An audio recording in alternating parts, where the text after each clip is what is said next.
Oke, selamat pagi rekan-rekan sekalian. Ya, perkenalkan nama saya Hadi Al-Hail. Saya di sini bertindak sebagai moderator untuk pemandu yang atas berjalannya diskusi hangat kita. Di sini saya ingin menciptakan 3 suasana.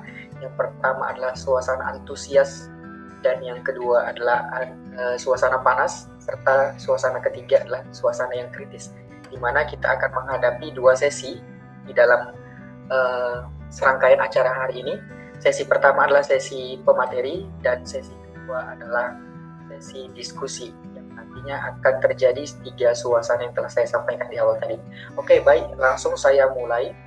Mari kita serahkan sepenuhnya kendali untuk sesi pertama, yaitu adalah pemateri. Baik, saya pindahkan alur saya kepada tim pemateri dan juga penyaji. Baik, selamat pagi untuk kita semua. Izinkan saya untuk memperkenalkan diri.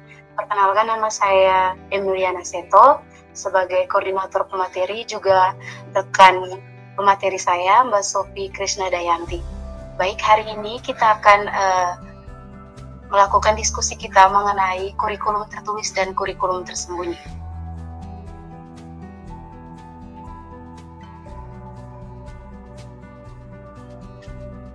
Sebelum kita membahas mengenai kurikulum, kita akan membahas mengenai proses pendidikan. Proses pendidikan merupakan suatu upaya manusia dalam mendapatkan ilmu pengetahuan. Manusia dapat memperoleh ilmu pengetahuan melalui berbagai upaya, mulai dari membaca, menelaah, kemudian dipraktikkan pada kehidupan sehari-hari. Sebagai langkah awal agar pendidikan dapat terlaksana secara efektif dan tepat sasaran, diperlukan adanya alat atau perangkat untuk menunjang proses pendidikan, salah satunya berupa kurikulum menurut Mashkur 2013. Letak pengaplikasian kurikulum yaitu berada di pendidikan formal, yakni berada di sekolah mulai dari tingkat pendidikan TK, SD, SMP, dan SMA. Istilah kurikulum digunakan pertama kali pada dunia olahraga. Secara etimologis, kurikulum berasal dari bahasa Latin, kurikulum yang berarti running course or race course, especially a chariot race course, dan dalam bahasa Prancis, course yang artinya turan atau berlari dalam bahasa Indonesia. Jadi istilah kurikulum pada zaman Romawi mengandung pengertian sebagai suatu jarak yang harus ditempuh oleh pelari dari garis start sampai garis finish. Kemudian, istilah itu digunakan dalam bidang pendidikan, yakni sejumlah course atau mata pelajaran yang harus ditempuh untuk mencapai suatu ijazah menurut Mumu dan Daniel 2021. Sedangkan kata kurikulum dalam bahasa Jerman sinonim dengan kata Lehrplan yang dapat diterjemahkan sebagai silabus isi atau sasaran pengajaran menurut Suratno et al. 2022. Secara singkat, kurikulum adalah rencana pembelajaran. Namun, terdapat pengertian kurikulum menurut para ahli. Para ahli yang pertama merumuskan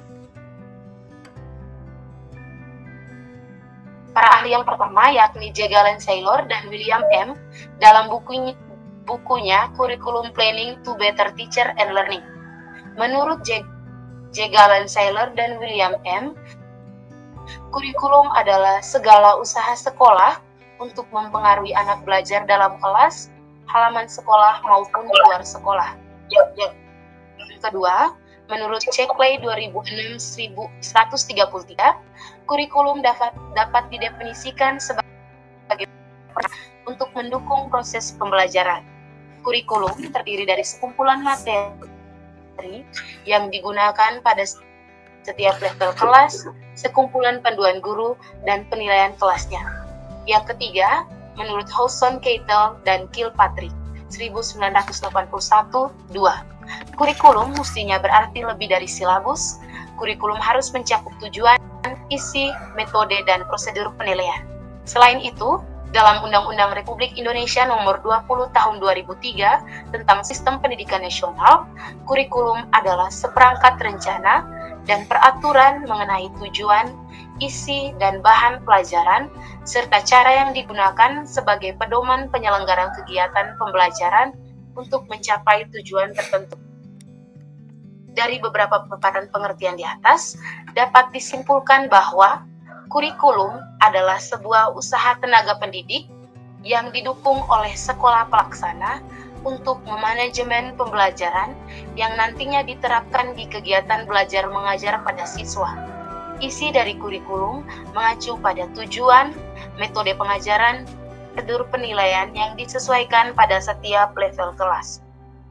Kurikulum memiliki 4 komponen yang saling berkaitan, yaitu tujuan, materi, metode, serta evaluasi, sehingga kurikulum dapat dipandang melalui aspek 4 komponen, yaitu kurikulum sebagai ide, kurikulum proses, materi dan metode, dan kurikulum sebagai evaluasi. Keempat komponen tersebut sering disebut dimensi kurikulum.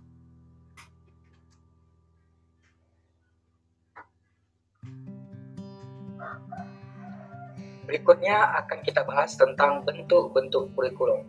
Nah, sebenarnya kita memiliki permasalahan di dalam dunia pendidikan.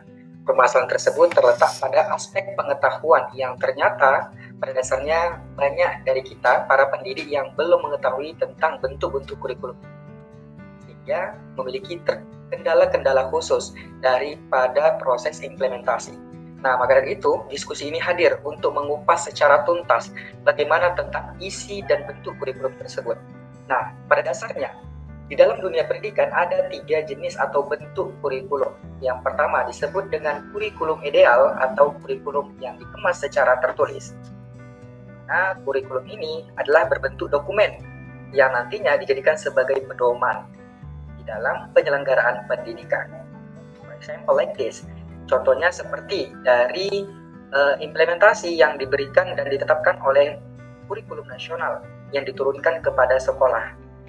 Nah, itu adalah contoh dari hasil adanya kurikulum secara tertulis. Kemudian dilengkapi kembali kepada guru melalui SPP dan juga silabus. Hal tersebut untuk kurikulum tertulis ditujukan untuk sebagai pedoman atau panduan yang dilakukan untuk guru dalam rangka memudahkan guru dalam proses implementasi. Di dalamnya terletak perencanaan dan juga skenario. Kemudian bentuk kurikulum yang kedua adalah kurikulum aktual atau kurikulum pelaksanaan atau juga yang disebut dengan kurikulum implementasi. Di mana kurikulum ini bersifat kurikulum fungsional, yaitu adalah implementasi dari kurikulum ideal yang sudah ditetapkan sebelumnya dan telah direncanakan kemudian dioperasikan di dalam kelas. Nah, bentuk yang ketiga adalah bentuk kurikulum yang bersifat tersembunyi. Hal tersebut itu disebut dengan beberapa aspek, di mana kurikulum tersembunyi ini mencakup pada nilai, paradigma, doktrin, kemudian attitude, serta perilaku yang ditampilkan oleh guru kepada peserta didik. Hal tersebut sebenarnya belum dapat diukur secara maksimal dan belum dapat distandarisasi. Karena pada dasarnya kurikulum tersembunyi ini bisa bersifat mendadak dan juga bisa bersifat terstruktur. Nah, pada dasarnya kita perlu mengetahui kurikulum tersembunyi ini adalah hasil dari hubungan-hubungan yang berkuasa di dalam kelas, baik dalam bentuk unsur infrastruktur, kesadaran kelas, patriarki, heteroseksualitas, dan sebagainya, yang nantinya akan membentuk sebuah fokus pembahasan pada topik kali ini. Kita akan mengupas lebih dalam tentang kurikulum tertulis dan juga tersembunyi.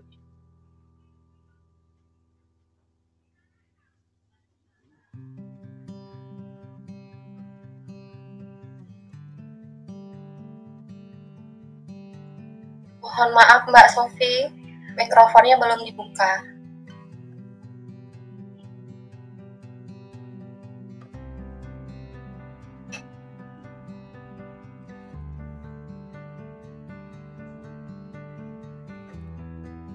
Apakah sudah terlihat lagi?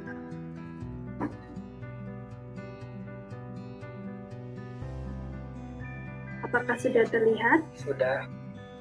Sudah, Mbak. Terima kasih. Perbedaan kurikulum ideal atau kurikulum tertulis dengan kurikulum tersembunyi. Yang pertama ada kurikulum ideal atau kurikulum tertulis. 1. Bentuk dokumen tertulis. Kedua, masuk pada tahap perencanaan yaitu prinsip materi, tata cara pengajaran, metode yang digunakan, serta rencana evaluasi akhir. 3. Sebagai pengembangan alat maupun perangkat tenaga pendidik dalam melaksanakan belajar mengajar. 4. Tenaga pendidik dapat menyesuaikan kurikulum dengan wilayah pelaksanaan sekolah masing-masing daerah, sehingga merupakan usaha pengembangan kurikulum. Kedua, bentuk kurikulum tersembunyi. Yang pertama adalah terbentuk reaksi atau perilaku. Yang kedua, pembelajaran tindakan yang dibawakan oleh tenaga pendidik yang masuk pada silabus. Kemudian yang ketiga, sebagai pengembangan karakter siswa. Dan yang keempat, terakhir, berhubungan dengan kurikulum aktual atau pelaksanaan kurikulum. Ditinjau dari perbedaan fungsinya, kurikulum tertulis memiliki fungsi berupa perangkat maupun alat yang digunakan sebagai pedoman penyelenggaraan pendidikan di sekolah. Sumber aturan yang diikuti guru dapat berupa dokumen kurikulum induk, silabus, dan rencana pelaksanaan pembelajaran atau yang disebut dengan RPP. Sedangkan fungsi dari kurikulum tersembunyi yaitu berupa pembelajaran pengembangan perilaku atau karakter pada siswa, seperti hubungan sosial antar individu.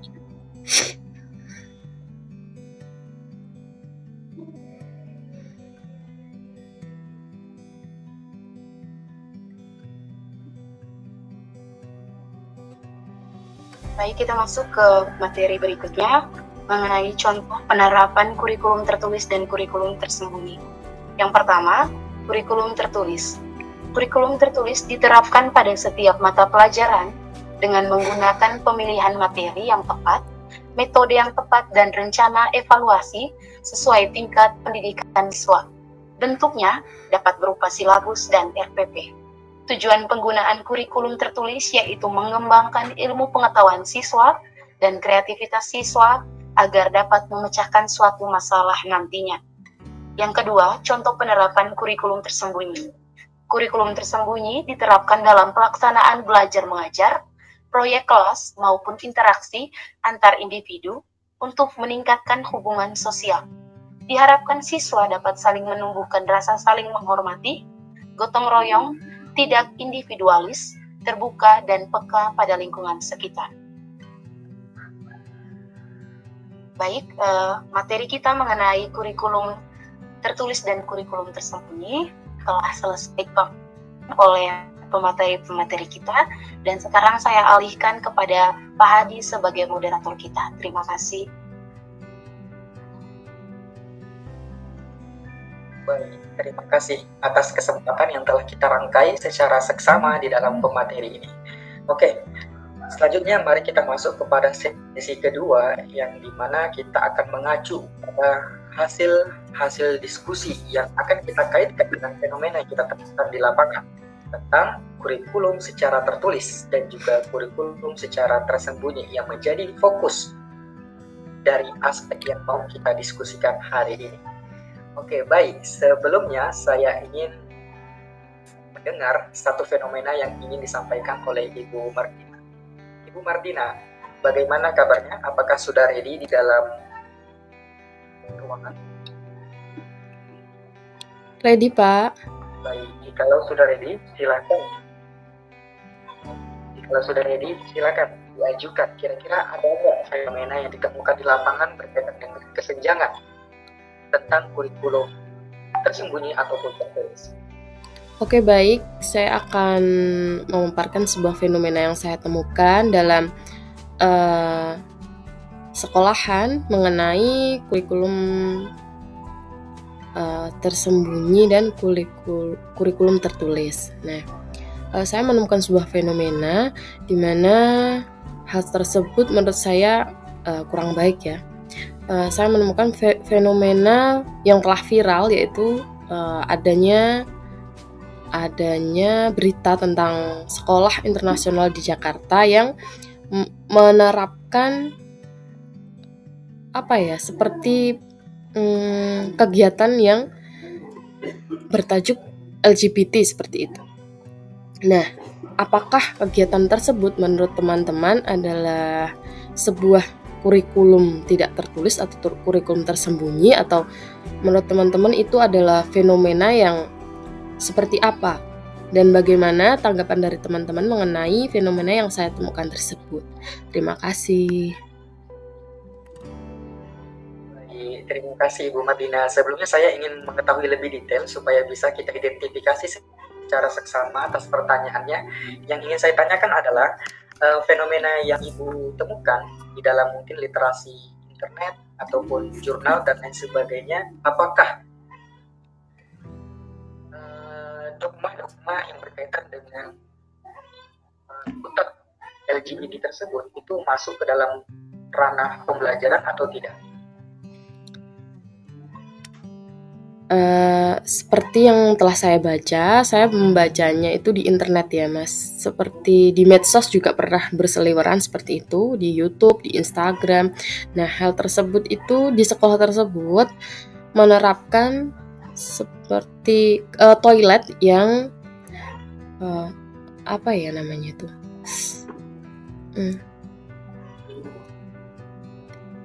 Oh ya, gender netral, kan ada cewek, cowok sama satu toilet itu gender netral. Nah, di situ akan menimbulkan konflik ya. Apa yang dimaksudkan dengan gender netral tersebut? Nah, hal tersebut menurut saya yang merujuk pada LGBT.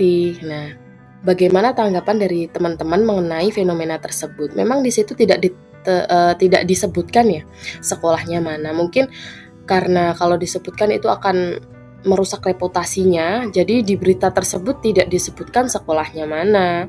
Lalu cuma lokasi itu juga tidak spesifik seperti itu. Lokasinya terletak di Jakarta seperti itu. Terima kasih.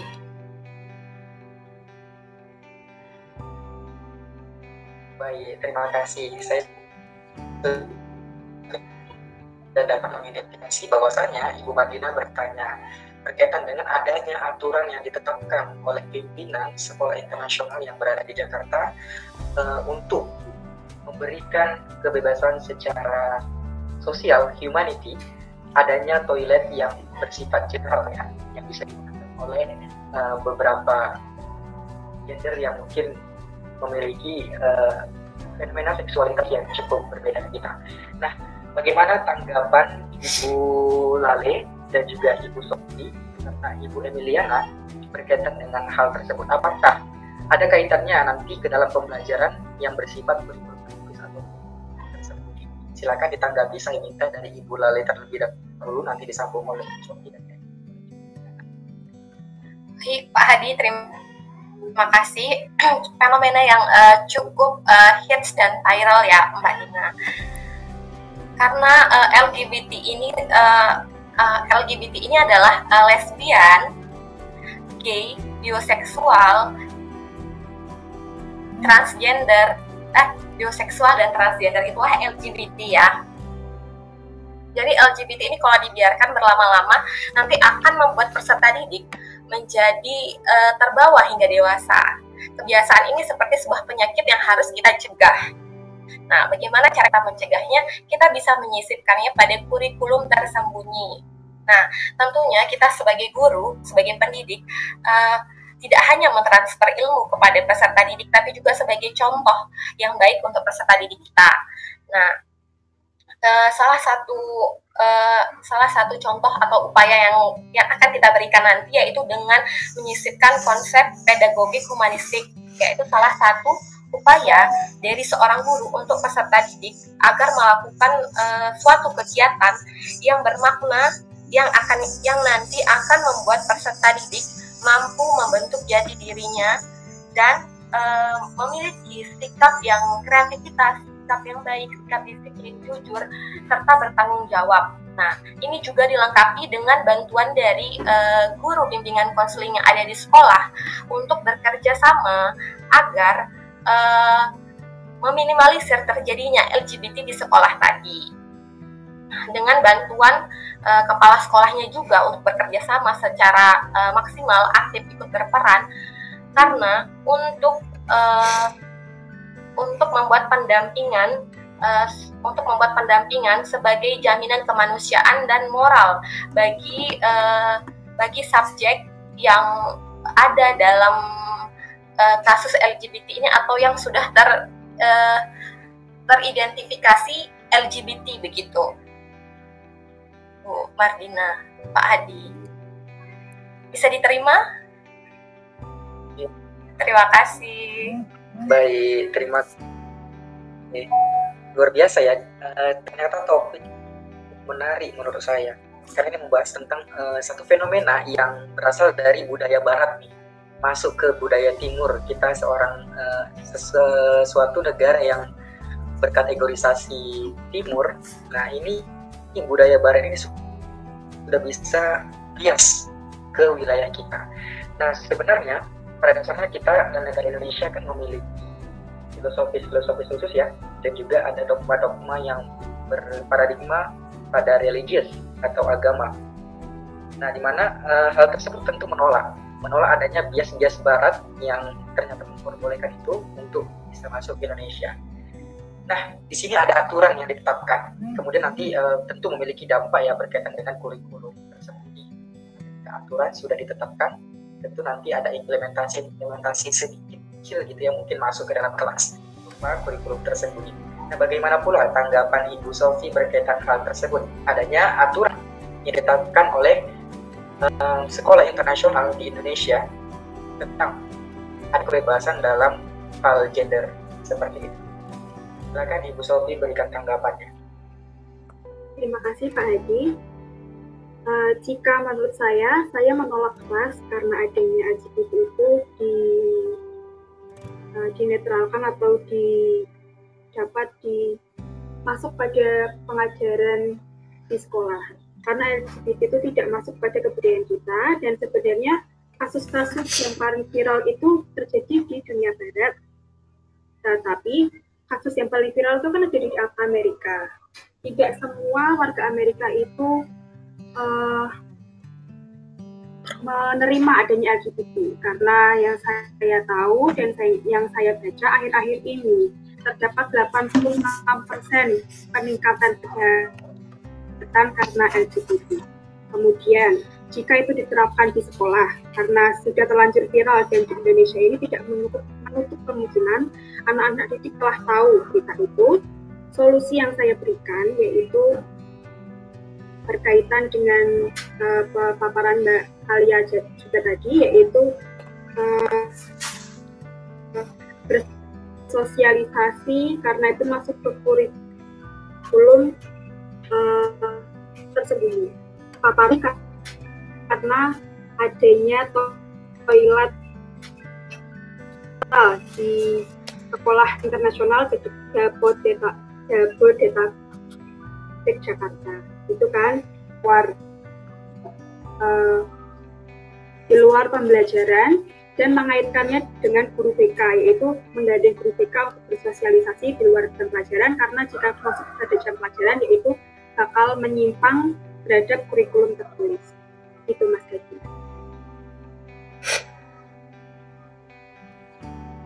Baik, terima kasih.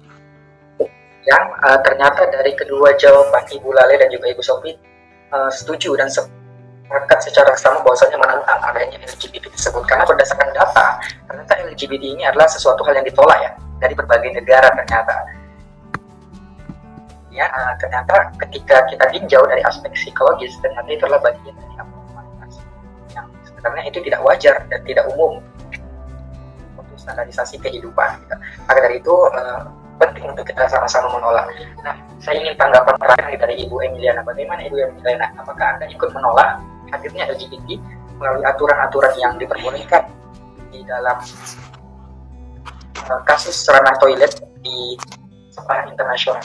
Atau justru Anda memperbolehkan hal tersebut realisasi di Indonesia? Silakan Ibu Emiliana berikan tanggapan. Baik, terima kasih Pak Hadi. Cukup menarik tanggapan dari Ibu Lale dan Ibu Sofi. Jadi saya izin menanggapi.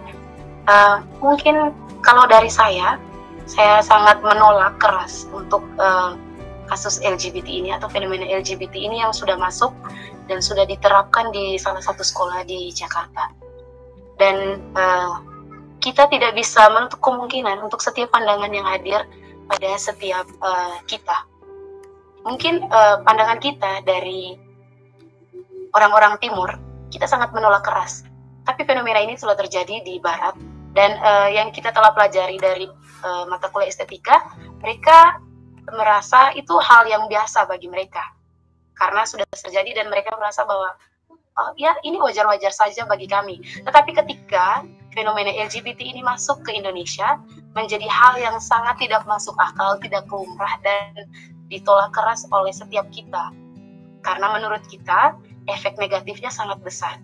Dan solusi saya di sini sama seperti Mbak Sophie, mungkin akan dimasukkan ke dalam kurikulum tersembunyi, tetapi diberikan satu sesi di mana akan memberikan sosialisasi atau seminar mengenai LGBT ini.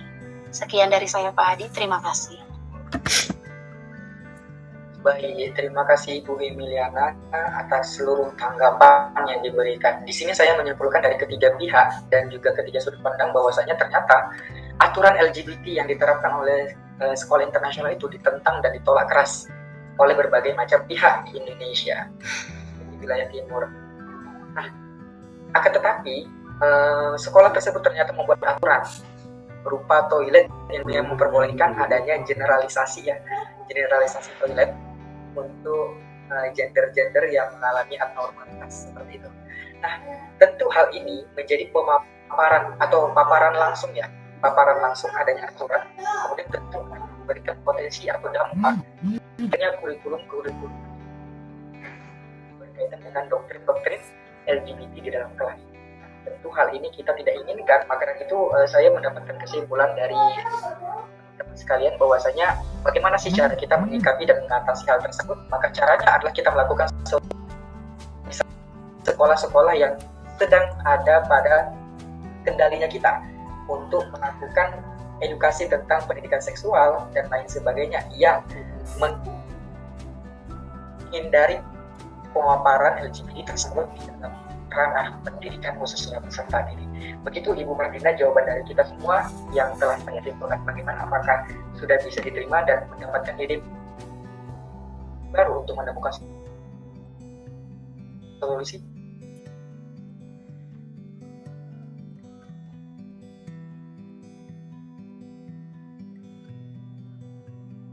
Halo? Baik, terima kasih kepada saudara-saudara sekalian. Nah, di sini saya ingin mendapatkan informasi terbaru. Oke. Untuk backgroundnya Pak Adi belum diubah atau gimana? Atau di saya saja? Benar, di saya itu tidak terubah karena saya pakai device-nya handphone. Laptop saya down. Jadi misalnya digunakan untuk di Google aja. Ya, jadi sekarang kita lanjut diskusi. Oke, baik, terima kasih rekan-rekan sekalian. Nah, di sini saya ingin mengetahui lebih lanjut lagi berkaitan dengan fenomena yang ditemukan oleh Ibu Sophie tentang adanya kesenjangan kurikulum tersembunyi maupun kurikulum tertulis. Silakan Ibu Sophie, apa fenomena yang Anda temukan di lapangan? Mungkin boleh diajukan dan boleh diberikan pertanyaan.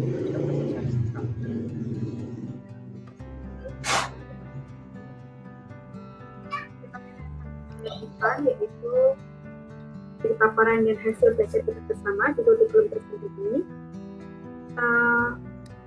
diberikan untuk meningkatkan perilaku atau pengembangan karakter baik di sekolah maupun diharapkan juga dapat diaplikasikan di rumah. Namun untuk mengembangkan karakter perilaku itu susah karena tidak semua siswa memiliki latar belakang sama, kemudian termasuk pembelajarannya itu bukan mengikuti maupun mau untuk mengikuti, dengan kata lain fenomena bandel. Menurut mas-mas dan mbak-mbak yang ada di sini atau bapak dan ibu-ibu yang ada di sini, bagaimana sih cara mengatasi atau menggunakan treatment apa yang efektif untuk mengatasi masalah-masalah siswa yang tidak ingin mendengarkan gurunya atau guru. Terima kasih. Baik, terima kasih. Nah, saudara-saudara sekalian, saya menemukan beberapa identifikasi di sini ya. Ada kategori peserta didik yang memiliki perilaku yang kurang diinginkan oleh pendidik, yaitu adalah dalam notabene-nya bandel gitu ya. Nah, ini sesuatu hal yang menjadi perilaku kurang tepat dilaksanakan di dalam persekolahan.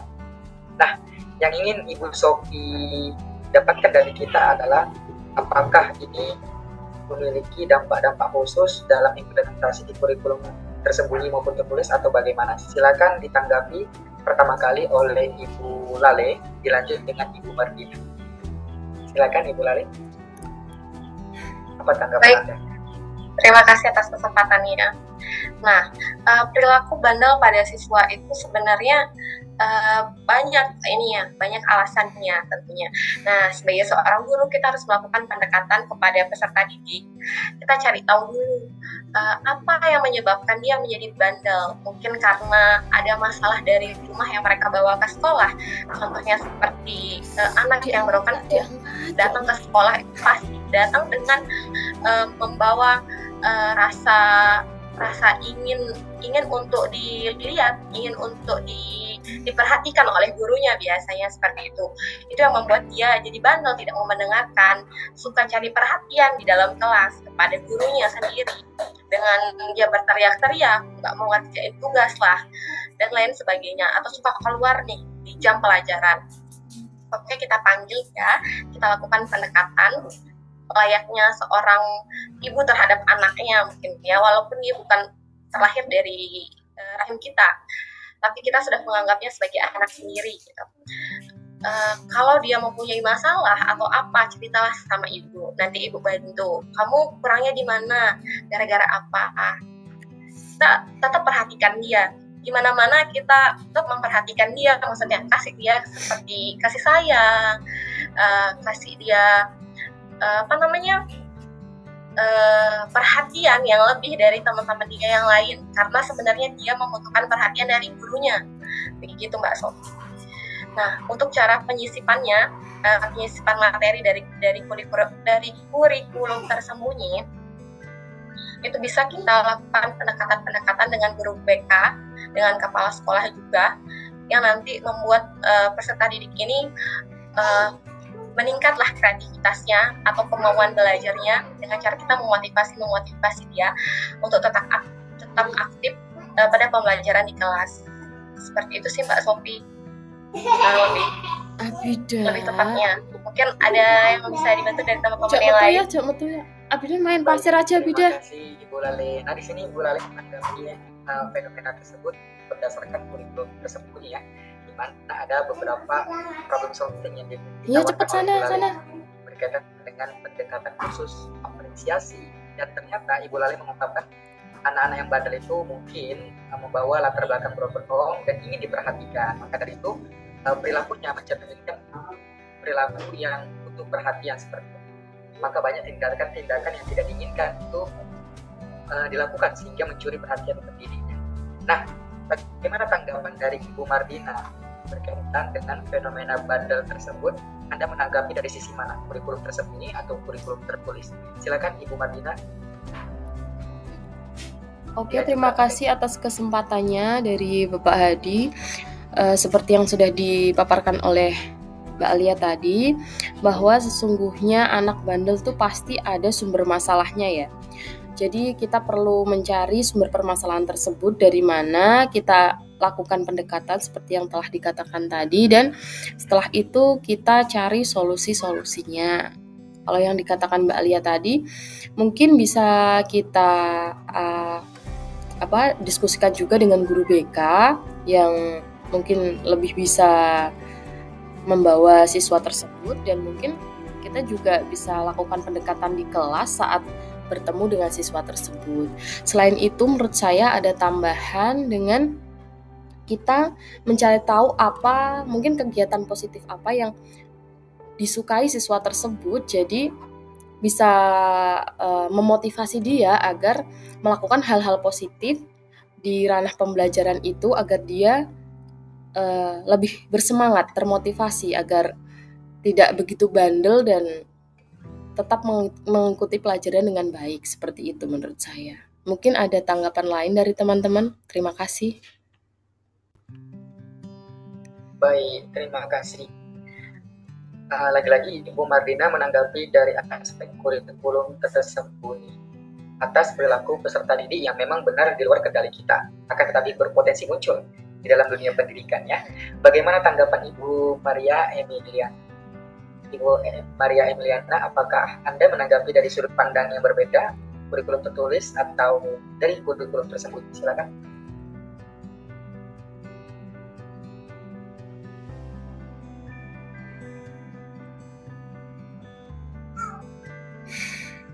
Oke, baik.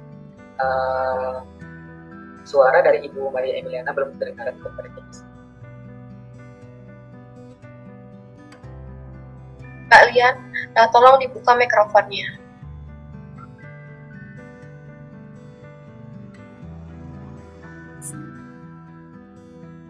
Baik, suaranya sudah kedengaran, namun masih sedikit kecil ya. Yang lebih baik, mohon maaf untuk kendalanya. Jadi baik, mengenai fenomena yang diangkat oleh Mbak Sofi tentang perilaku bandel dari siswa, menurut saya itu kita sebagai peserta didik juga berperan penting kepada fenomena yang terjadi ini. Dan menurut saya juga berpendapat yang sama dengan Mbak Lale untuk melakukan pendekatan kepada guru BK, karena dia yang paling paham, paling tahu tentang psikolog para peserta didik. Atau di Instagram gitu, Nah, di jenjang pribadi mungkin ya. Iya, sepertinya seperti itu ya Mbak. Jadi mungkin menurut saya kalau dari hal tersebut bukan hanya tentang pembelajaran di dalam kelasnya ataupun mungkin kurikulum tersembunyi di dalamnya, tapi dari kepribadian manusianya sendiri, karena itu sudah terlewat batas ya Mbak Sofi menurut saya. Jadi selain dari mungkin ya memang pribadi masing-masing itu berbeda-beda. Mungkin kenakalan seorang anak itu juga ada yang ada yang takarannya tidak sama seperti itu. Tapi kalau memang sampai membunuh seperti itu, mungkin selain dari dia menangkap pembelajaran yang ada di sekolah, mungkin dari kepribadian siswanya tersebut juga perlu disoroti, menurut saya seperti itu. Mungkin ada tanggapan lain? Baik, terima kasih Ibu Mardina. Barangkali saya ingin tanggapan dari Ibu Maria Emiliana dan ditambahkan nanti terakhir oleh Ibu Lali. Silakan Ibu Maria Emiliana, apa tanggapan Anda dengan kejadian yang cukup miris ini?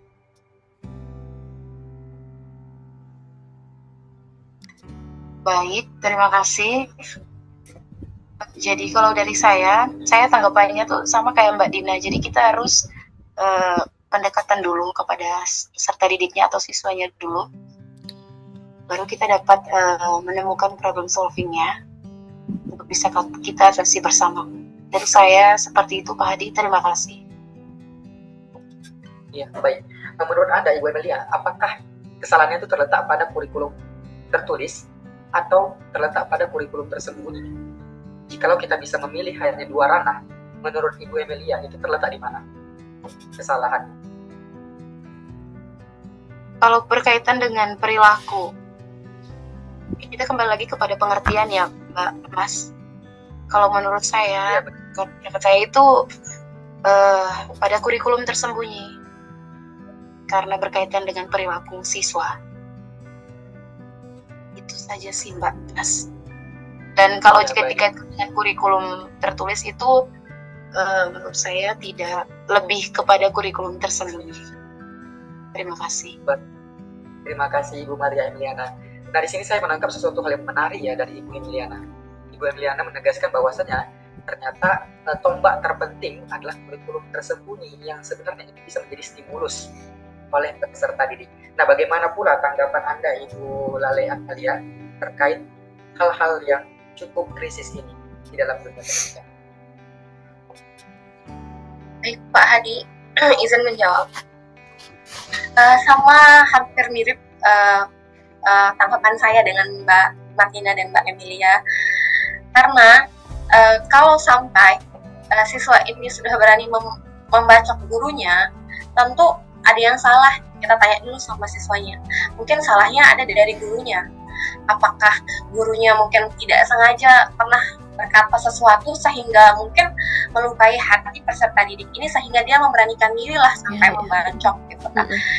Kalau sudah ini termasuk ke arah yang sudah termasuk kriminal ya, di mana peserta didik membawa senjata atau membawa alat-alat yang tajam lah istilahnya dapat melukai seseorang ke dalam sekolah. Nah, tentu saja sekolah di sini berarti tidak terlalu ketat mungkin ya sekolah tersebut. Dan nanti perlu adanya kerjasama dari pihak sekolah, kepala sekolah, guru dan guru-guru BK yang ada di sana untuk menjembatani atau menjadi di tengah-tengah lah untuk penyelesaian masalah ini. Apakah peserta didik tadi ada menaruh dendam terhadap gurunya, mungkin karena satu dan lain hal, atau ada masalah lain yang dibawa dari peserta didik ini ke dalam kelas sehingga berani melakukan hal-hal tersebut. Nah, bagaimana solusinya nanti itu bisa disisipi di kurikulum tersembunyi tadi seperti pendapat dari Mbak Lian begitu. Terima kasih. Baik, terima kasih Bu Lale tanggapannya. Di sini saya mencoba menyimpulkan dari ketiga sudut pandang bahwasanya yang bisa menjawab untuk pertanyaan Ibu Sofi adalah berdasarkan sudut pandang tersembunyi yang menjadi tombak terkuat atas terjadinya perilaku tersebut. Nah, akan tetapi kita juga punya kurikulum yang bersifat tertulis, di mana kita ketahui kurikulum saat ini adalah kurikulum merdeka yang sudah tertulis dengan rinci ke arah kemajuan dengan standarisasi yang tinggi. Menurut pendapat saya pribadi, bahwasanya kurikulum dengan standarisasi yang tinggi ini itu bisa diterapkan di wilayah perkotaan. Akan tetapi pada wilayah pedesaan, alangkah baiknya kita sedikit menurunkan standarisasinya. Karena apa? Karena di wilayah pedesaan itu kita belum bisa menjamin peserta didik itu berlatar belakang yang sudah beres dari ranah broken home. Atau jangan-jangan peserta didik membawa beban ke dalam dunia pendidikan. Sehingga di dalam pendidikanlah diimplementasikan dan dituangkan segala macam beban-beban yang dibawa dari latar belakang masing-masing. Nah, pengalaman yang saya temukan adalah peserta didik di wilayah pedesaan itu membawa beban, dan beban itu dituangkan di sekolah karena dia merasa punya kebebasan di dalam sekolah. Nah, dari latar belakang itu, ketika kita berikan standarisasi kurikulum tertulis yang sangat-sangat tinggi, menurut saya itu makin membebankan peserta didik. Maka dari itu penting untuk kita para pendidik di wilayah pedesaan untuk menurunkan standarisasinya. Agar apa? Agar tidak terjadi burnout atau kebosanan atau titik mentok dari peserta didik. Kalau sudah mengalami titik mentok, apa jadi? Kriminalitas, abnormalitas, dan anomali. Nah, ini adalah peran penting kita sebagai pendidik, saudara-saudara sekalian. Kita harus bisa menyadari dan menganalisa kurikulum yang disajikan sekarang ini dengan standarisasi yang cukup tinggi oleh tertulis itu tepat nggak dipakai di wilayah kita, atau perlu nggak dikurangi. Nah, seperti itu. Kita harus bisa mencapai ke ranah berpikir analisa seperti itu. Maka dari itu, ketika sudah kita berhasil menurunkan, ternyata standarisasi yang tinggi itu tidak tercapai dengan baik di sini, maka kita turunkan. Nah, baru kita lengkapi dengan kurikulum tersembunyi yang sifatnya tidak terlalu overdosis. Karena apa? Karena yang kita hadapi adalah peserta didik yang membawa beban dalam pendidikan. Membawa beban-beban terdahulunya, yang dimana tugas kita sebagai fasilitator untuk mengurangi beban mereka, bukan malah menambah beban mereka yang semakin banyak dan membludak. Nanti kalau udah meledak bagaimana? Inilah dampak-dampaknya. Bisa terjadi pembulian, bisa terjadi pembacokan, bisa terjadi pembunuhan. Karena apa? Karena overdosis. Meledak dia daripada para peserta didik. Begitu ya. Itu tanggapan saya dari ketiga sudut pandang yang saya gabungkan untuk menjawab pertanyaan Ibu Sofi. Bagaimana Ibu Sofi? Apakah Anda puas? Terima kasih teman-teman, Bapak dan Ibu. Saya puas dengan jawabannya. Oke, baik. Terima kasih Ibu Sofi. Semoga membantu. Mari kita sambut tanggapan dan juga atensi yang diajukan oleh Ibu Maria Emiliana. Silakan Ibu Maria Emiliana, apakah Anda punya pengalaman pribadi berkaitan dengan dunia pendidikan dalam cakupan ranah implementasi kurikulum tersebut ataupun tertulis? Silakan diajukan. Mohon maaf sebelumnya, ini saya stop recording, nanti baru saya recording lagi, takut kepanjangan nanti macet lagi ya. Sebelum Mbak Lian bicara. Oke. Mari kita lanjut kepada fenomena yang mungkin ditemukan oleh Ibu Maria Emiliana di dalam implementasi kurikulum, di mana mungkin Ibu Emiliana pernah mendapatkan sesuatu untuk cakupan kurikulum tertulis dan juga kurikulum tersebut. Silakan Ibu Emiliana, diajukan, boleh ditanyakan kepada kita semua dan didiskusikan di dalam ruangan ini. Oke, baik. Terima kasih untuk kesempatannya Pak Hadi. Sini saya akan mengangkat tentang fenomena dari kurikulum tertulis, karena dari tadi kita sudah membahas mengenai kurikulum tersembunyi. Nah, di sini saya ingin bertanya, ingin memaparkan fenomena lebih tepatnya mengenai kurikulum tertulis, yakni struktur atau kurangnya seminar untuk penulisan RPP dan silabus kepada pendidik atau para guru. Karena yang saya temukan banyak para pendidik yang belum mengetahui cara atau teknik yang tepat dalam membuat RPP atau silabus agar itu dapat diimplementasikan pada saat pembelajaran di kelas. Nah, yang saya ingin tanyakan, bagaimana pendapat dan saran para Bapak dan Ibu sekalian untuk fenomena yang saya ajukan dalam diskusi kali ini. Terima kasih. Baik, terima kasih Ibu Maria Emiliana. Ada satu hal yang cukup menarik diangkat oleh Ibu Emiliana berkaitan dengan kurikulum tertulis dalam dua hal. Pertama RPP dan silabus. Nah, di sini Ibu Maria Emiliana ingin menanggapi dan juga menerima beberapa masukan dari kita. Apa sih sebenarnya yang menjadi problematika? Kenapa bisa terjadi guru-guru kita, termasuk kita juga, yang tidak mengetahui tentang bagaimana sistematika kepenulisan RPP dan silabus ini, sehingga menjadi kesulitan dalam proses implementasi. Kenapa? Karena nggak punya acuan. Silakan, saya minta tanggapan pertama kali dari Ibu Sofi, ditindaklanjut oleh Ibu Lale. Silakan Ibu Sofi, pertama kali. Apa tanggapan Anda berkaitan dengan fenomena tersebut? Baik, terima kasih Pak Adi. Saya izin jawab.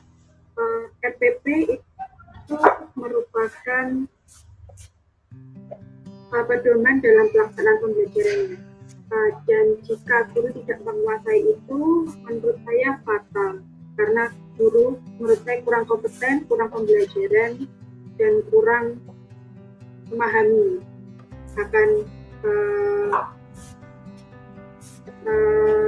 RPP maupun silabus yang akan dibuatnya untuk mengajari siswa-siswanya. Kemudian jika pembuatan RPP dan silabus itu kan mestinya dikaitkan dengan fakta-fakta lapangan.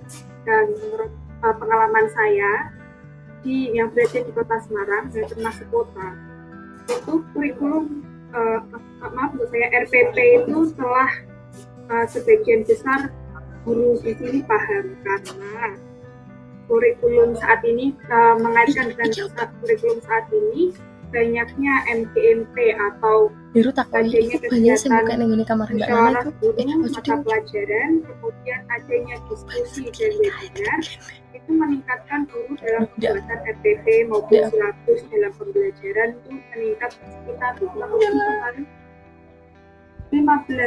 atau 25%.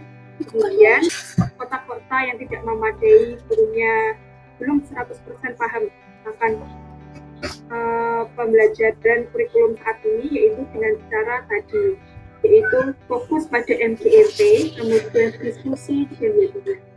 Terima kasih. Baik, terima kasih. Baik, terima kasih Bu Sofi. Ada satu kalimat yang saya begitu tertarik untuk membahas ini lebih dalam dan nanti mungkin ditanggapi oleh Ibu Lali. Kalimat tersebut disampaikan oleh Bu Sofi adalah tentang kekurangan kompetensi yang dimiliki oleh guru, sehingga dampaknya pembelajaran terkendala. Nah, mengapa sih sebenarnya terjadi kurangnya kompetensi ini? Apakah ilmu sebenarnya tidak masuk ke dalam pemikirannya guru? Silakan ditanggapi oleh Ibu Lali. Baik Pak Hadi, atas kesempatannya, terima kasih. Sebenarnya balik lagi ke pendidiknya.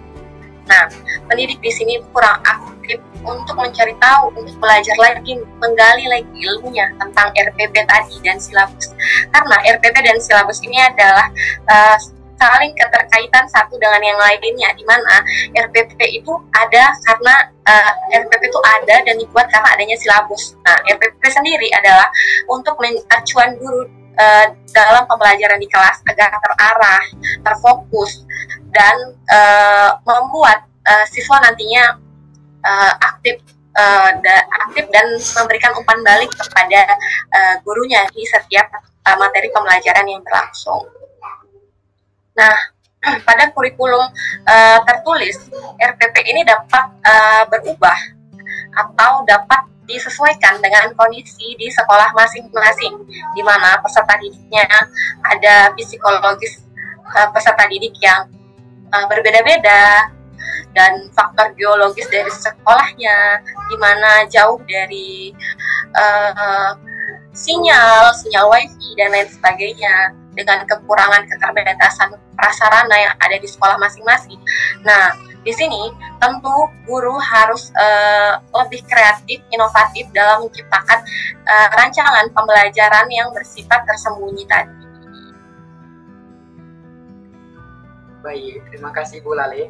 Di sini saya ingin mengkulik lebih dalam lagi dengan memunculkan satu fenomena dan nanti mungkin akan dijawab oleh Ibu Martina. Fenomena ini saya temukan dari diri saya sendiri karena saya adalah seorang pendidik. Saya telah menurunkan standarisasi kurikulum secara tertulis, di mana sebenarnya pada pembelajaran semester 1 itu ada 3 materi yang harus ditampu oleh peserta didik. Akan tetapi saya mengurangi menjadi 1.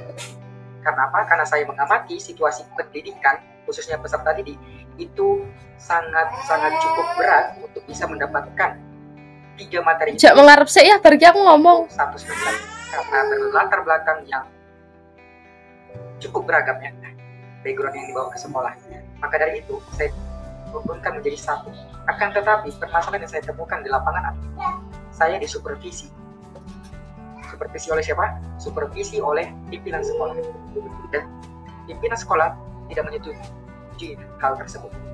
Pimpinan sekolah menginginkan kita untuk melakukan implementasi sesuai dengan standarisasi yang telah ditetapkan secara nasional. Nah, bagaimana tanggapan Anda terkait hal yang saya temukan di lapangan dan yang saya alami, Ibu Martina? Apakah boleh seperti kita ikuti secara menyeluruh, tapi membebankan kepada siswa? Silakan tanggapi. Oke, terima kasih Mas Hadi atas kesempatannya.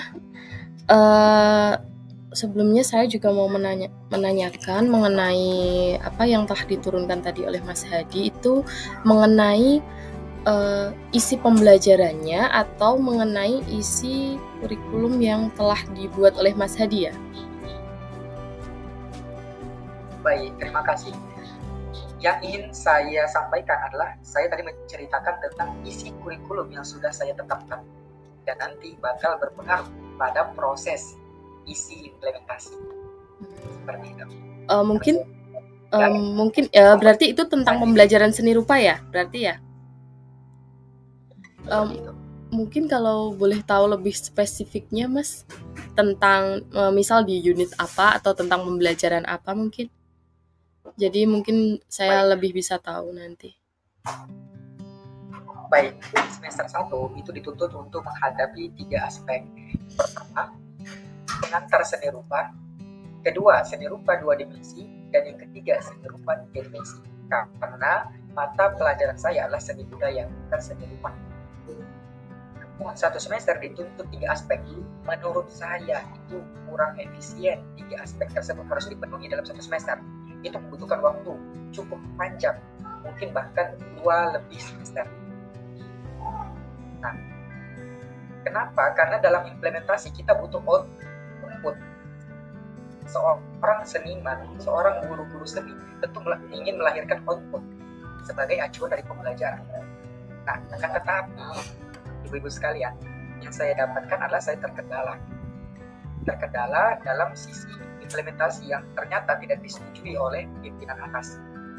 Nah, maka dari itu, apakah benar kita harus mengacu pada standarisasi yang cukup tinggi itu tanpa melihat fenomena yang sudah ada di depan kita dan menyesuaikan? Silakan Bu Martina diberikan tanggapan apa yang sudah saya sampaikan. Oke, terima kasih Mas Hadi. Menurut saya, memang dalam membuat rancangan pembelajaran itu kita sudah ada standarisasinya ya Mas. Nah, tergantung nanti guru bagaimana dalam pelaksanaannya. Mungkin kita bisa membuat rancangan yang sesuai dengan standarisasi tersebut, tapi dalam pelaksanaannya mungkin kita lebih bisa luas kepada siswa seperti itu. Jadi kita bisa menjelaskan beriringan dengan memperlihatkan tentang tentang bagaimana karya seni 2 dimensi, karya seni 3 dimensi tersebut. Selain itu, dalam proses penciptaan nanti untuk agar siswa lebih paham, mungkin kita bisa siswa itu diminta untuk menerangkan kembali saat dia sudah memperoleh hasil tersebut. Jadi untuk review kemarin kan Pak Hadi menjelaskan seperti ini ya, ini kalian sudah bikin karya nih seperti ini, nanti coba dijelaskan lagi menurut aspek-aspek yang Bapak sudah jelaskan di awal, coba kalian bisa ingat lagi nggak gitu. Mungkin jadi kita memang perlu memberikan materi meskipun sedikit ya Pak, nanti untuk mendalamnya kita bisa lakukan lebih lanjut saat praktik atau saat kita sudah mempunyai hasil tersebut. Menurut saya seperti itu Pak Hadi. Mungkin ada tanggapan dari teman-teman? Baik, terima kasih Bu Marina. Nah, di sini untuk bisa menjawab pertanyaan Ibu Maria Emilyana, saya mengidentifikasi 3 hal sebagai jawaban. Yang pertama adalah penyebab akibat dari kurangnya kompetensi guru tersebut dalam proses pembuatan RPP dan juga silabus adalah dengan kekurangannya ilmu. Jadi ilmu sebenarnya tidak masuk ke dalam guru tersebut. Barangkali tidak disajikan di dalam mata kuliah saat S1. Atau mungkin barangkali tidak ada sosialisasi yang diberikan oleh pemerintah pusat kepada sekolah-sekolah, khususnya di daerah. Kemudian identifikasi kedua yang bisa menjawab pertanyaan Ibu Emilyana adalah berkaitan dengan ternyata kurikulum perlu disesuaikan standarisasinya. Akan tetapi masuk ke identifikasi ketiga.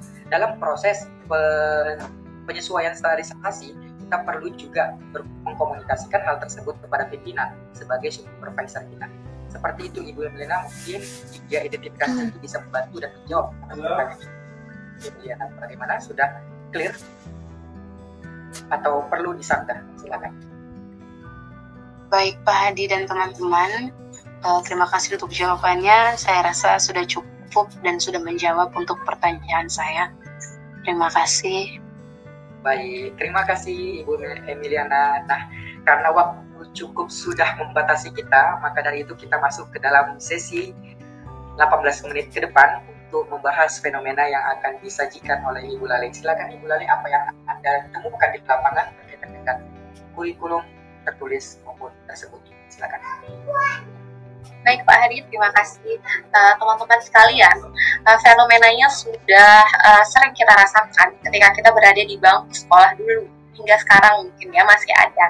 Nah, fenomena ini adalah fenomena mencontek. Nah, bagaimana pandangan Mas dan Mbak sekalian tentang mencontek ini pada kurikulum tertulis dan kurikulum tersembunyi? Terima kasih.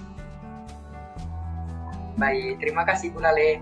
Ada fenomena yang cukup sering terjadi di dalam pendidikan dari dulu hingga sekarang.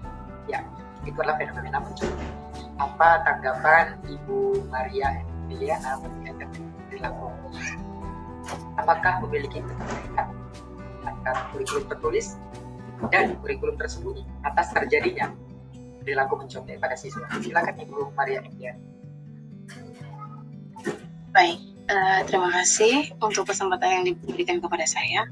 Mengenai fenomena yang diangkat oleh Mbak Alia, sangat menarik. Karena siapa yang tidak tahu untuk perilaku mencontek. Jujur pribadi saya waktu sekolah dulu pernah mencontek. Dan jika bertanya keterkaitan antara kurikulum tertulis dan tersembunyi, saya rasa memiliki keterkaitan. Karena untuk pengimplementasian dari kurikulum tertulis itu pada saat kita sebagai pendidik menulis RPP pada untuk kurikulum tertulis itu ada tujuan, lalu metode, lalu terakhirnya ada evaluasi. Nah, pada tujuan itu ada beberapa tujuan pada saat pembelajaran, yakni menciptakan pembelajaran di kelas yang aktif, kreatif, tidak membosankan. Dan jika salah satu tujuan tidak tercapai, khususnya pada tujuan untuk menciptakan pembelajaran di kelas yang kreatif, lalu aktif dan tidak membosankan. Nah, itu kita akan merasa itu akan terjadi kecolongan kepada siswa atau peserta didik untuk melakukan perilaku mencontek. Menurut saya seperti itu. Dan sangat berkaitan erat dengan kurikulum tersembunyi. Ketika pengimplementasian dari kurikulum tertulis tidak terlaksana dengan baik, maka kita sebagai pendidik harus lebih kreatif untuk menyampaikan pada kurikulum tersembunyi itu dengan cara kita mengajarkan kepada siswa bahwa hal ini tidak baik untuk dilakukan. Jika pada saat pembelajaran ibu memberikan materi terlalu cepat atau seperti apa, bisa disampaikan agar pada pertemuan berikutnya bisa diperbaiki lagi. Dan jika dikatakan bahwa kegiatan atau perilaku mencontek itu baik atau tidak baik, kita harus memiliki pandangan dari dua sisi. Satu, sisi kita sebagai akademisi atau pendidik, dan dua, posisi kita sebagai peserta didik. Jika sebagai pendidik, kita akan menolak keras untuk kegiatan mencontek. Tapi pada peserta didik, menurut mereka itu kalau dalam keadaan terdesak, saya perlu melakukan itu. Karena yang kita tahu, pembelajaran kita pada kurikulum ini lebih banyak untuk memberikan atau mendemonstrasikan kepada peserta didik, lebih banyak inputnya, lalu terus meminta kepada peserta didik, kalian harus ingat ya, harus mempelajari ya, harus saving selalu ini, lalu tidak ada pengimplementasian atau prakteknya, sehingga mereka bingung, loh ini saya terima semua materi tapi saya tidak tahu ini harus seperti apa pengimplementasiannya. Dan kita tahu ya, pada zaman sekarang siswa itu lebih tertarik untuk melakukan praktek daripada menerima materi terus. Nah, itu menurut saya. Lalu jika ada solusi dari pihak sekolah untuk memberikan CCTV atau menaruh CCTV pada setiap kelas, menurut saya itu bisa dikatakan efektif dan bisa dikatakan kurang efektif juga. Jadi itu saja dari saya, Pak Adi, untuk fenomena yang diangkat oleh Mbak Alia. Mungkin ada pendapat dari teman-teman lain, saya persilakan. Terima kasih. Baik, terima kasih Ibu Diana. Sangat luas sekali ya sudut pandang yang kita terima dari Ibu Diana. Bahwasanya kalau bisa dianalogikan, ini ada gelas, kemudian ada air yang dimasukkan ke dalam gelas. Airnya terus dimasukkan sampai tumpah gitu ya, sampai burn out. Tumpah, tapi nggak tahu mau disalin di kemana tuh isi airnya. Nah, ini yang terjadi dalam pendidikan. Dikasih input sampling tapi sampai tumpah, sehingga tumpah itu bukan menjadi karya. Nah, tumpah itu hanya terbuang sia-sia ya, karena tidak ada output yang diimplementasikan di dalam pendidikan. Nah, bagaimana pula tanggapan Ibu Mardika berkaitan dengan hal tersebut? Silakan. Oke Pak Hadi, terima kasih atas waktunya. Mungkin memang benar fenomena mencontek itu tidak baik dilakukan secara universal ya, ini secara umum gitu ya. Terlebih hal itu dilakukan saat melakukan penilaian, saat guru melakukan penilaian seperti itu. Mungkin tapi di sisi lain kita dalam ranah seni rupa, dalam ranah pendidikan seni terkadang mencontek itu dibutuhkan, tapi dalam berkreasi seperti itu. Saat kita melakukan kreasi, tentunya kita melihat sesuatu yang akan dikreasikan. Jadi misal mencontoh dalam seni rupa, misal kita mencontoh gaya lukisan, nanti bisa dikembangkan ke lukisan kita masing-masing seperti itu. Nanti dalam seni tari, misal kita melakukan tarian dari gerakan dari budaya mana, lalu bisa dikreasikan lagi ke tari kreasi terbaru seperti itu.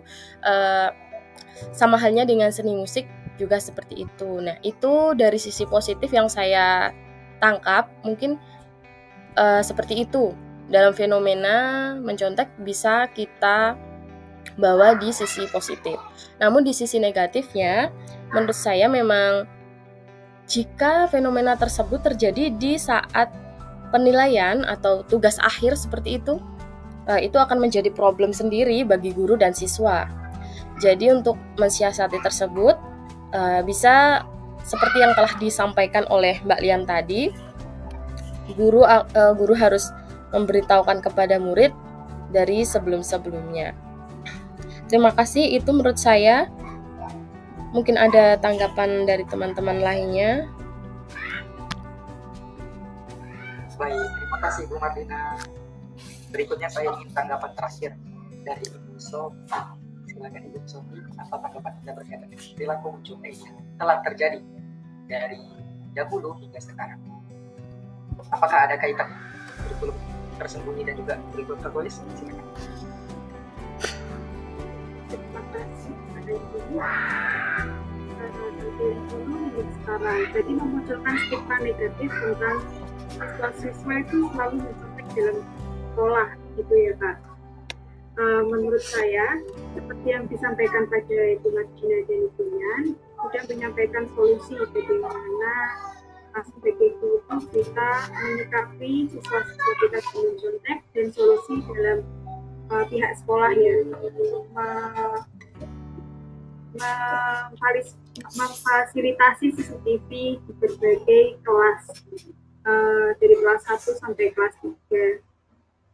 Kemudian tadi terdapat tidak adanya output atau setelah menerima materi tidak adanya keluaran apa yang akan dilakukan siswa setelah menerima materi. Menurut saya dalam seni terdapat tentunya di kurikulum Merdeka terdapat proyek P5 gitu. Nah, solusinya yaitu untuk membuat suatu karya yang dibatasi atau waktunya dibatasi waktunya gitu. Mungkin selama 2 semester saja atau bisa saat pembelajaran itu berproses, berdiskusi, kemudian nanti terdapat pameran atau karya-karya di akhir semester atau di ujian semester. Terima kasih Pak Ibu dan teman-teman. Adakah Ibu menyampaikan kembali? Baik, terima kasih teman-teman semua. Saya rasa sudah cukup dari pandangan Mbak Lia, Mbak Dina, dan Mbak Sofi tadi. Kenapa disimpulkan lagi dari Pak Hadi? Baik, terima kasih Ibu Lale. Ya, cukup menarik ya topik kita tentang perilaku mencontek ini. Oke, jadi perilaku mencontek ini bisa diimplementasikan pada konteks pembelajaran, namun tidak direkomendasikan dalam konteks asesmen atau pengujian. Nah, jadi berkaitan dengan perilaku mencontek ini dan apa sih kaitannya dan kurikulum tersebut atau tertulis, ini sebenarnya memiliki keterkaitan tentang adanya kurang keberhasilan dari pendidik sendiri. Mengapa perilaku mencontek bisa terjadi dalam proses asesmen? Itu ditandai bahwasanya peserta didik bisa kita klaim bahwasanya peserta didik itu belum memiliki semangat belajar dan cinta untuk membaca, cinta untuk berkreativitas, cinta untuk mempelajari banyak hal. Itu mungkin kita belum ketemu di dalam pembelajaran itu. Nah, di sini yang menjadi tombak pentingnya adalah bagaimana caranya kita bisa memotivasi peserta didik agar segala macam asesmennya itu bisa diselesaikan dia tanpa harus mencontek dan tanpa harus menghafal. Karena pencapaian yang paling tinggi adalah bukan menghafal, melainkan mengetahui dan memahami. Nah, ketika menghafal itu adalah pencapaian yang cukup di bawah ya dibandingkan dengan kemampuan dalam memahami. Karena ketika peserta didik sudah berhasil memahami, maka dia akan mudah jawab sesuatu. Seperti itu ya. Jadi tantangan kita adalah bagaimana kita bisa mendorong dengan motivasi agar peserta didik bisa memahami, bukan bisa menghafal. Nah, mungkin itu tanggapan dari saya yang bisa menjadi kesimpulan untuk menjawab pertanyaan Ibu Lali. Bagaimana, sudah clear? Sudah sangat clear Mas Hadi. Terima kasih teman-teman dan Mas. Baik, terima kasih Ibu Lale atas pertanyaannya, dan kita semua sudah mengajukan fenomena yang ternyata Bapak Ibu semuanya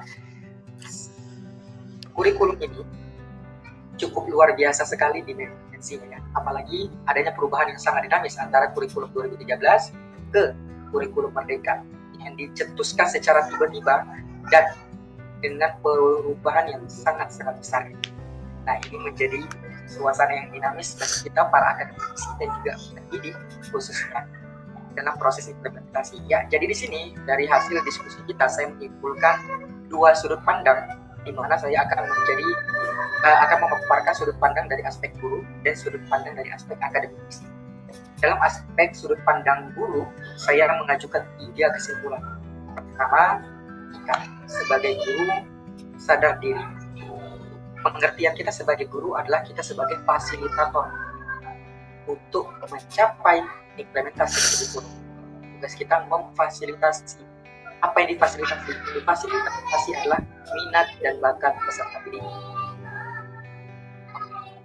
Maka ketika sudah berbicara fasilitas minat, maka kita harus memiliki kemampuan dalam menganalisa dan mengidentifikasi. Oke, artinya kita masuk ke kesimpulan kedua, yaitu kita memiliki kemampuan atau ilmu atau knowledge tentang bagaimana cara identifikasi dan juga menganalisa. Oke, nah kemudian tujuan yang kedua lanjutannya adalah kita sebagai pendidik senantiasa tentulah harus memiliki tujuan. Tidak hanya pendidik, bahkan kita hidup di dunia perlu memiliki tujuan. Karena kalau kita mendidik tanpa tujuan yang jelas dan terukur, sama saja bisa bagaikan air yang mengalir gitu ya, tanpa ada kejelasan, tanpa ada potensi yang terungkap. Maka dari itu dibutuhkan kurikulum tertulis untuk membuat tujuan-tujuan tersebut melalui RPP dan juga silabus. Nah, yang ketiga kesimpulannya adalah tentang kita harus bisa mengasah diri menjadi manusia pembelajar. Karena guru itu senantiasa dibutuhkan untuk berubah setiap waktu dan setiap hari. Tentunya berubah ke arah yang lebih baik. Maka dari itu kita harus menjadi jiwa-jiwa pembelajar agar kita bisa mampu menganalisa, membedah, meneliti, menelaah, dan juga mengidentifikasi serta membuat sesuatu untuk perubahan yang lebih baik. Itu tanggapan saya dari sudut pandang guru, dan mari kita gali pada sudut pandang akademisi. Kita sebagai akademisi, saya simpulkan dalam 2 hal. Yang pertama adalah kita senantiasa memberikan sosialisasi. Kita pahami bahwasanya guru-guru kita banyak yang kekurangan ilmu, ibu-ibu sekalian. Kasihan banget, mereka dikasih tuntutan yang sangat besar oleh pemerintah, oleh asesmen, oleh supervisor, oleh akademisi, oleh kritikus. Dituntut habis-habisan guru-guru kita dengan standarisasi yang cukup tinggi. Akan tetapi sedikit sekali yang memberikan ilmu pengetahuan, sedikit sekali yang turun ke lapangan memberikan sosialisasi, sedikit sekali orang-orang yang turun ke lapangan memberikan bantuan, mengulurkan tangan. Kebanyakan dari kita senantiasa menuntut dan mengkritisi, tapi tanpa yang bisa digunakan oleh guru tersebut. Masuk ke kesimpulan kedua berkaitan dengan akademisi. Untuk dihasilkan dari perkuliahan ini, kita berikan proyek-proyek terbaik kita dan kita guru-guru kita baik dan tanpa harus dibebankan oleh banyak administrasi. Seperti itu ya. Oke, mungkin barangkali inilah kesimpulan yang bisa saya ambil dari hasil diskusi kita dengan 5 kesimpulan yang terdiri dari 2 sudut pandang. Ada sudut pandang guru dan 3 ada sudut pandang akademisi. Oke.